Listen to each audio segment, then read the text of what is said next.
السلام علیکم ورحمۃ اللہ وبرکاتہ۔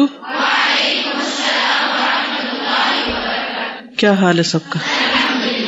نحمده ونصلی علی رسولہ الکریم، اما بعد فاعوذ باللہ من الشیطان الرجیم، بسم اللہ الرحمن الرحیم، رب اشرح لی صدری ویسر لی امری واحلل عقدۃ من لسانی یفقہوا قولی۔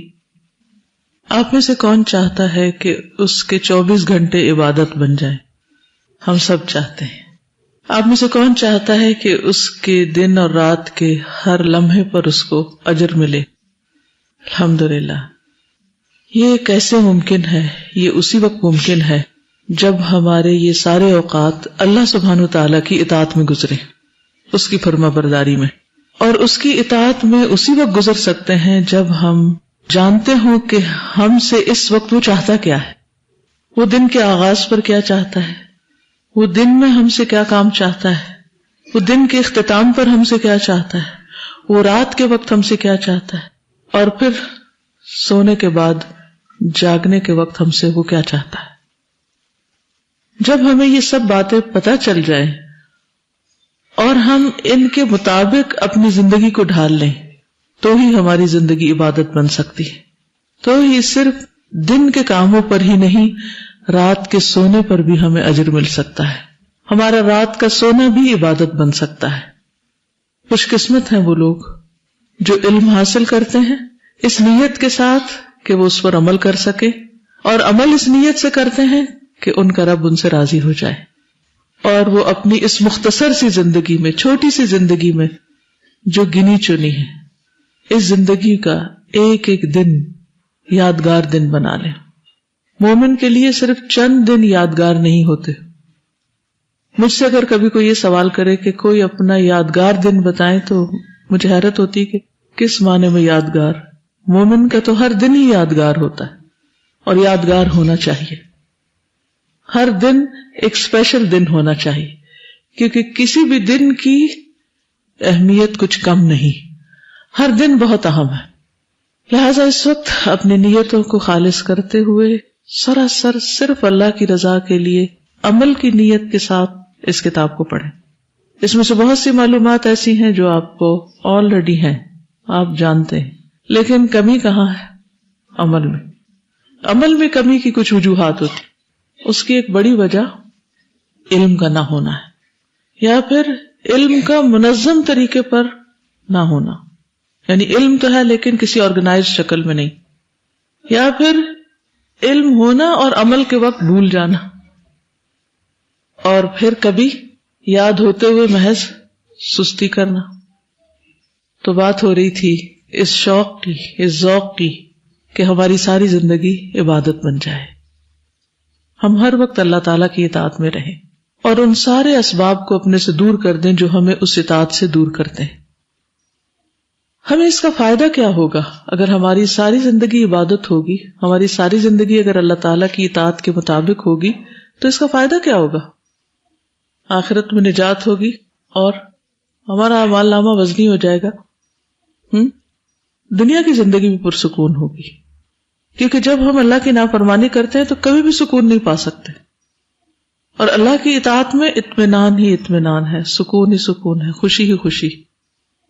امام ابن تیمیہ کہتے ہیں کہ جو شخص دنیا کی جنت میں داخل نہیں ہوا وہ آخرت کی جنت میں داخل نہیں ہو سکتا، اور دنیا کی جنت میں وہی داخل ہوتا ہے جو اللہ کی اطاعت کرتا ہے اور اللہ کی نافرمانی سے بچتا ہے۔ جب تک ہم جاگ رہے ہوتے ہیں تو ہم ذکر بھی کرتے ہیں، نماز بھی پڑھتے ہیں، اچھے اچھے کام کرتے ہیں، دوسروں کی خدمت کرتے ہیں، تو ہم نیکی کے بہت سے مواقع استعمال کر رہے ہوتے ہیں، لیکن جب ہم سو جاتے ہیں تو پھر سارے مواقع ختم ہو جاتے ہیں۔ ہاں، اگر ہم ذکر کرتے ہوئے سوئیں اور وہ اذکار جو نبی صلی اللہ علیہ وسلم نے سکھائے، اور ذکر کرتے ہوئے اٹھے وہ اذکار جو نبی صلی اللہ علیہ وسلم نے سکھائے، تو ان دو کناروں کے بیچ کا حصہ یہ وقت بھی عبادت بن جائے گا، اور جب یہ وقت عبادت بنے گا تو صبح آپ خوش و خرم اٹھیں گے، اور جب خوش و خرم اٹھیں گے تو پھر کیا ہوگا؟ اچھے اچھے کام کریں گے، سارا دن اچھا گزرے گا۔ بظاہر دیکھنے میں معمولی سے ٹاپکس ہیں، لیکن حقیقت میں بہت بڑے اجر کے حامل اور اسی اجر کی توقع رکھتے ہوئے اپنی راتیں گزاریں۔ ایک شخص اپنی راتوں کو عبادت بنا کے گزارتا ہے، محض اپنی نیت کی وجہ سے، اپنے عمل کی وجہ سے، اور ایک شخص اپنی راتوں کو ضائع کر دیتا ہے لا علمی کی وجہ سے، کسی بھی طرح کی کوئی نیت نہ کرنے کی وجہ سے۔ اور کچھ لوگ راتوں کو شر اور فساد کی راتیں اور نافرمانی کا وقت بنا لیتے ہیں۔ وہ کون ہوتے ہیں کہ جو اللہ کی نافرمانی میں راتیں گزارتے ہیں؟ تو ہم کس میں آتے ہیں؟ اپنے آپ سے پوچھیں۔ اگر تو رات کو بیٹھ کر آپ غلط قسم کی چیٹس کر رہے ہیں، انٹرنیٹ پہ غلط چیزیں دیکھ رہے ہیں، فون پر فری پیکجز کی وجہ سے لغو گفتگو کر رہے ہیں یا سن رہے ہیں، تو پھر راتیں کس میں شامل ہوگی؟ اللہ کی نافرمانی میں۔ اور اگر ہم بس دن کے تھکے ہوئے سو جاتے ہیں بغیر اللہ کا ذکر کیے اور اٹھ جاتے ہیں بغیر اللہ کو یاد کیے، تو نہ ثواب ہے نہ عذاب ہے۔ اور ایک تیسری آپشن ہے، اور وہ بہترین آپشن، کہ اللہ کی اطاعت میں سوئیں، اللہ کی یاد میں سوئیں، اور اللہ کی اطاعت میں اٹھے، اللہ کی یاد میں اٹھے۔ تو یہ تیسری طرح کی رات عبادت کی رات بن گئی۔ اب یہ آپ کی چوائس ہے کہ آپ کیا کرتے ہیں۔ ہر ایک کے اعمال نامے میں فرق اور اس کے وزن میں فرق کہاں سے آئے گا؟ اس کے عمل سے، محض وشفل تھنکنگ سے بھی نہیں کہ ہم خوش ہوتے رہیں، سنتے رہیں، جانتے رہیں اور عمل میں کچھ بھی نہ لائیں۔ ٹھیک ہے؟ اور یہ جو پہلے آیت شروع میں لکھی گئی ہے، فَسُبْحَانَ اللَّهِ حِينَ تُمْسُونَ وَحِينَ تُصْبِحُونَ، پس تسبیح کرو اللہ کی جب تم شام کرتے ہو اور جب تم صبح کرتے ہو، یعنی دن کے دونوں کناروں پر اللہ کی پاکی بیان کرو۔ سب سے پہلا باب ہے نیند کی حکمت۔ نیند انسان کی بنیادی ضرورت ہے۔ تندرست اور توانا جسم، یکسو ذہن اور خوشباش زندگی کے لیے مناسب نیند لینا ضروری ہے۔ اور اگر ہم اس نیت سے نیند لیں تاکہ ہم اٹھ کر زیادہ اچھے کام کر سکیں، تو یہ نیند بھی عبادت کی نیند ہو جائے گی۔ اللہ تعالیٰ نے نیند کو آرام کا ذریعہ قرار دیتے ہوئے فرمایا، وَجَعَلْنَا نَوْمَكُمْ سُبَاتًا وَجَعَلْنَا اللَّيْلَ لِبَاسًا وَجَعَلْنَا النَّهَارَ مَعَاشًا، اور ہم نے تمہاری نیند کو باعث آرام بنایا، اور ہم نے رات کو لباس بنایا، اور دن کو روزی کمانے کا ذریعہ بنایا۔ یعنی رات آرام کے لیے، جسے لباس پہن کر انسان کمفرٹیبل ہو جاتا ہے، سردی گرمی سے بچتا ہے، اسی طرح لحاف بھی ایک طرح کا لباس ہے، تو وہ آرام کا سمبل ہے۔ تو رات کو اللہ نے آرام کے لیے بنایا ہے، اس کو پردہ پوش بنایا، اس میں اندھیرا رکھا ہے، اور پھر دن کو کام کے لیے۔ لیکن آج کل کیا ہو رہا ہے؟ عمومی طور پر لوگوں کا طریقہ زندگی تبدیل ہوتا چلا جا رہا ہے، اور اس کے ساتھ ساتھ وہ اپنے آس پاس کی ساری انوائرمنٹ کو ڈسٹرب کرتے، جانوروں کو، پرندوں کو اور ماحول کو۔ بجلی جہاں اللہ کی ایک بہت بڑی نعمت ہے، ہم نے اس کو مس یوز کر کے اپنے لیے باعث عذاب بنا لیا۔ دن بھر کی مصروفیت اور تھکاوٹ کے بعد نیند انسان کو سکون اور راحت بخشتی۔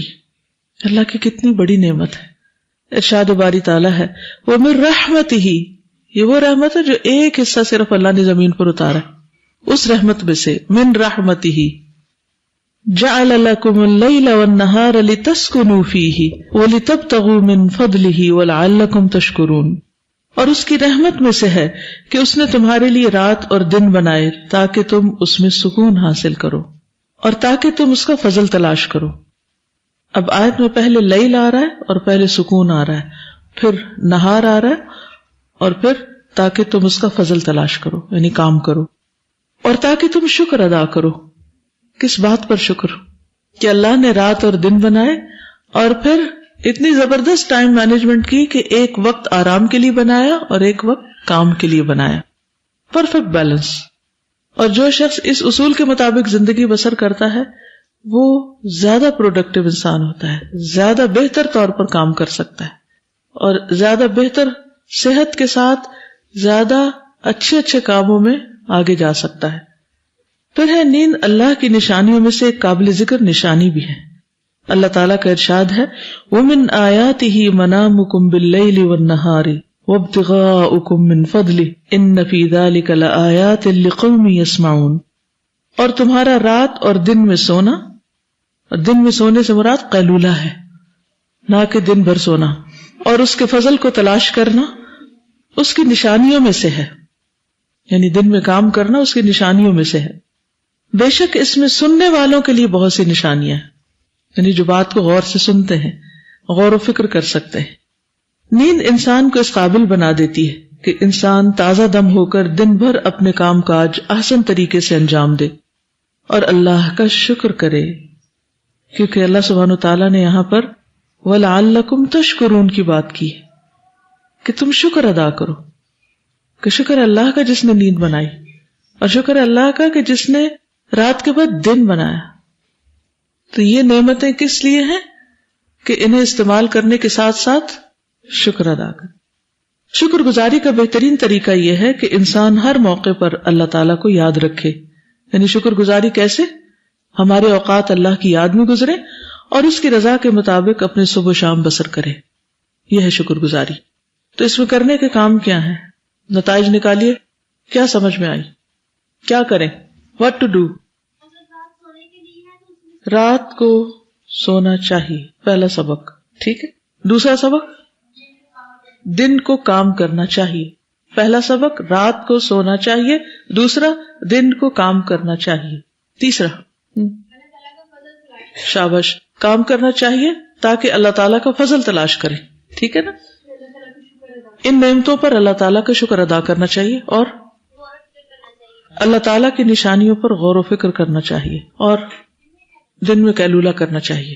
بس ان آیات سے اور اس لیسن سے یہ بات ہمیں سمجھ میں آتی، ٹھیک ہے جی۔ آپ